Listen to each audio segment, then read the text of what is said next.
teman-teman semua, perkenalkan nama saya Lili Ramadhani dengan NIM 241136. Di sini saya ingin membuat video untuk tugas akhir dari mata kuliah Tafsir Pendidikan dengan dosen pengampu Ibu Syarifah HR DG7. Jadi teman-teman semua, di sini saya ingin membuat video tentang membahas tafsir pendidikan dengan 5 soal, yaitu akan saya jelaskan satu persatu ya teman-teman. Mohon disimak videonya. Yaitu kita menuju pada soal pertama, yaitu jelaskan konsep tarbiyah, ta'lim, tadris, dan juga ta'dib beserta ayat dan juga penjelasannya. Jadi teman-teman semua, tarbiyah adalah proses pendidikan yang menekankan pentingnya pembinaan, pengasuhan, dan juga pengembangan seluruh potensi pada manusia, baik itu dalam jasmani, akal, maupun rohani, secara bertahap dan juga berkesinambungan. Tarbiyah tidak hanya mengajarkan tentang ilmu, tetapi juga membentuk kepribadian dan juga karakter peserta didik. Dalil yang ada sesuai dengan ini adalah dalam Quran surah Al-Isra ayat 24, yaitu A'udzubillahi minasyaitonirrajim. Bismillahirrahmanirrahim. Waqfid lahuma janahat dzulli minar rahmati wa qul rabbirhamhuma kama rabbayani shaghira. Yang artinya, dan rendahkanlah dirimu terhadap keduanya dan dengan penuh kasih sayang, dan ucapkanlah, wahai Tuhanku, sayangilah keduanya sebagaimana mereka berdua telah mendidik aku pada waktu kecil.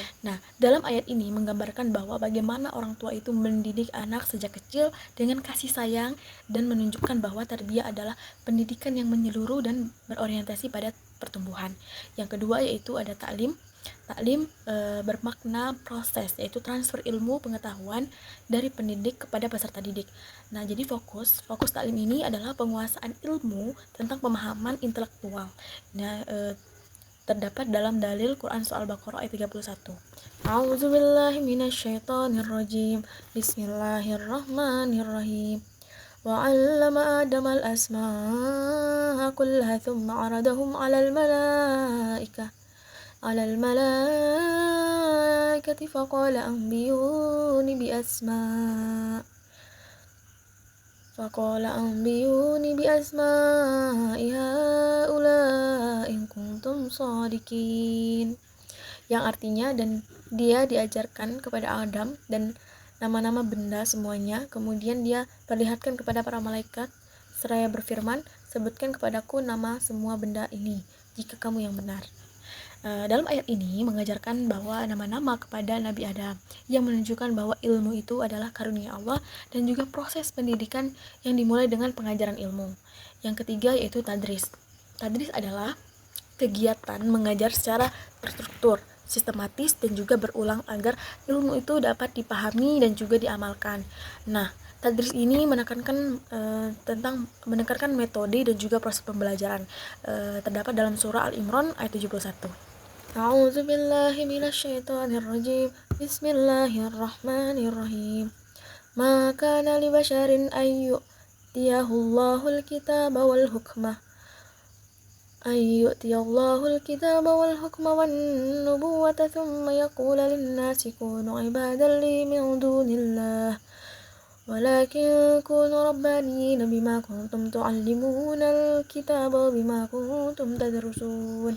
Yang artinya, tidak mungkin bagi seseorang yang telah diberi kitab oleh Allah serta hikmah dan kenabian, kemudian dia berkata kepada manusia, jadilah kamu penyembahku, bukan penyembah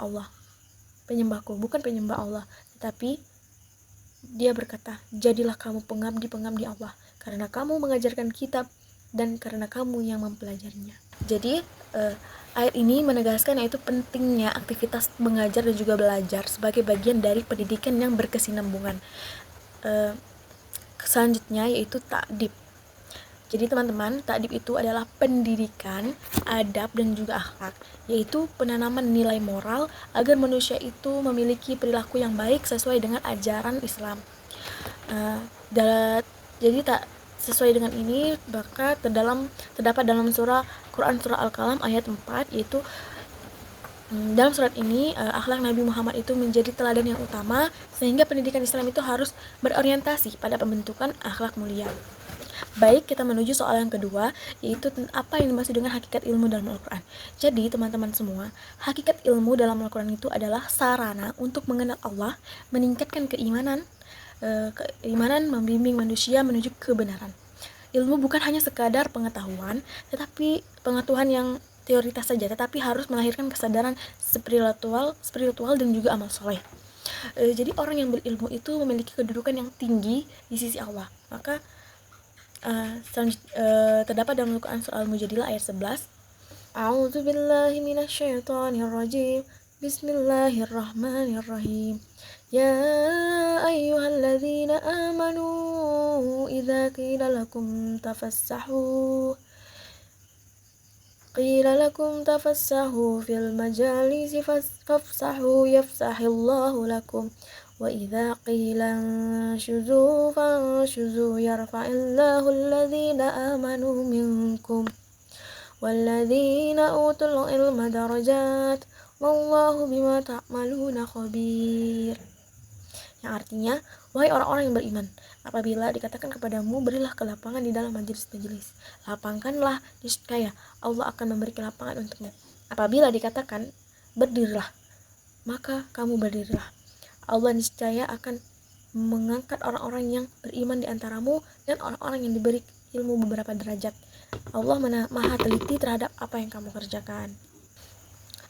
Nah, ayat ini menegaskan bahwa ilmu itu memiliki nilai yang spiritual dan juga sosial yang tinggi dalam kehidupan manusia. Selanjutnya, kita menuju soal yang nomor 3. Soalnya yaitu tujuan dari pendidikan menurut perspektif dalam Al-Quran. Jadi, tujuan pendidikan menurut Al-Quran itu adalah membentuk manusia yang beriman, bertakwa, berilmu, berakhlak, mulia, dan juga mampu menjalankan perannya sebagai hamba Allah dan khalifah di bumi, pemimpin di bumi ini. Jadi, pendidikan itu diarahkan agar manusia itu hidup seimbang antara kehidupan dunia dan juga kehidupan akhirat. Terdapat dalam Al-Quran surah Az-Zariyat ayat 56 dan juga Quran surah Al-Baqarah ayat 30. Bacaannya, Bismillahirrahmanirrahim. Wa ma khalaqtul jinna wal insa illa liya'budun. Yang artinya, aku tidak menciptakan jin dan manusia melainkan agar mereka beribadah kepadaku. Kemudian Quran surah Al-Baqarah ayat 30. Bismillahirrahmanirrahim. Wa idza qala rabbuka lil malaikati inni ja'ilun fil ardi khalifah qalu wa taj'alu fiha man yufsidu fiha wa yasfiku ad-dima wa nahnu nusabbihu bihamdika wa nuqaddisu lak qala inni a'lamu ma la ta'lamun. Yang artinya, ingatkan ketika Tuhanmu berfirman kepada para malaikat, sesungguhnya aku hendak menjadikan seseorang khalifah itu di muka bumi.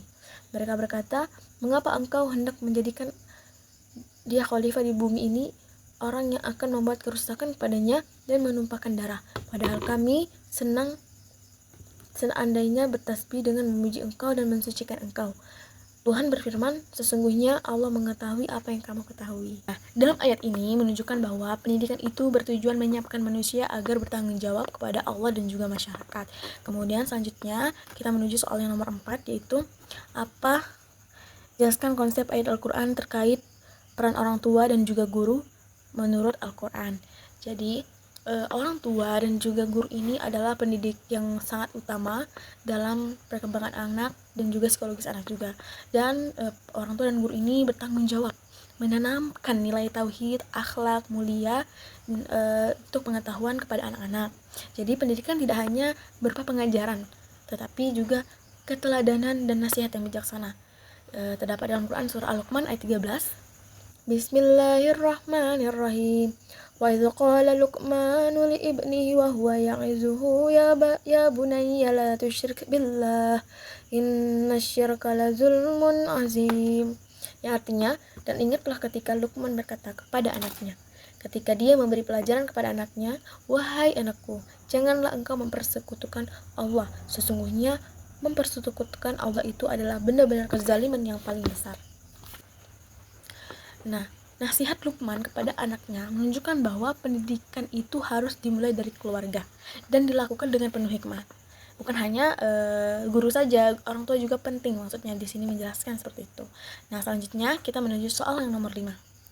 Soalnya jelaskan konsep ayat Al-Quran terkait peran lingkungan dalam pendidikan menurut Al-Quran. Nah, jadi lingkungan itu memiliki pengaruh yang besar terhadap pembentukan kepribadian seseorang dan juga akhlak seseorang. Jadi, apabila lingkungan itu baik, maka akan mendukung tumbuhnya iman yang baik dan juga bermoral tinggi. Nah, tetapi malah sebaliknya juga.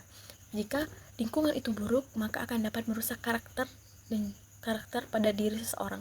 Jadi oleh karena itu, Islam itu sangat mementingkan pentingnya menciptakan lingkungan yang kondusif bagi pendidikan. Terdapat dalam Quran surah At-Tahrim ayat 6. Bacaannya, Bismillahirrahmanirrahim.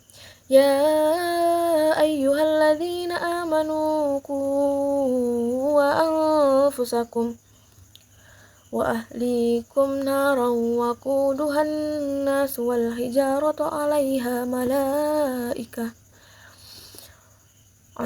malaikatun ghilazun shidadun la ya'sunallaha ma amarahum wa yaf'aluna ma ya'murun. Yang artinya, hai orang-orang yang beriman, peliharalah dirimu dan keluargamu dari api neraka yang bahan bakarnya adalah manusia dan batu. Penjaganya malaikat-malaikat yang kasar, yang keras dan tidak mendurhakai yang tidak mendurhakai Allah terhadap apa yang diperintahkannya kepada mereka dan selalu mengerjakan apa yang diperintahkan. Jadi dalam ayat ini menegaskan bahwa kewajiban menjaga diri dari dan keluarga untuk jauh dari keburukan, termasuk menciptakan lingkungan dan harus menciptakan lingkungan pendidikan yang baik. Jadi teman-teman, sekian dari saya penjelasan mengenai jawaban soal UAS tafsir pendidikan. Semoga ini bisa menjadi manfaat bagi kedepannya dan juga pembelajaran bagi kedepannya. Terima kasih kepada semuanya sudah menyimak dalam video ini. Semoga bermanfaat.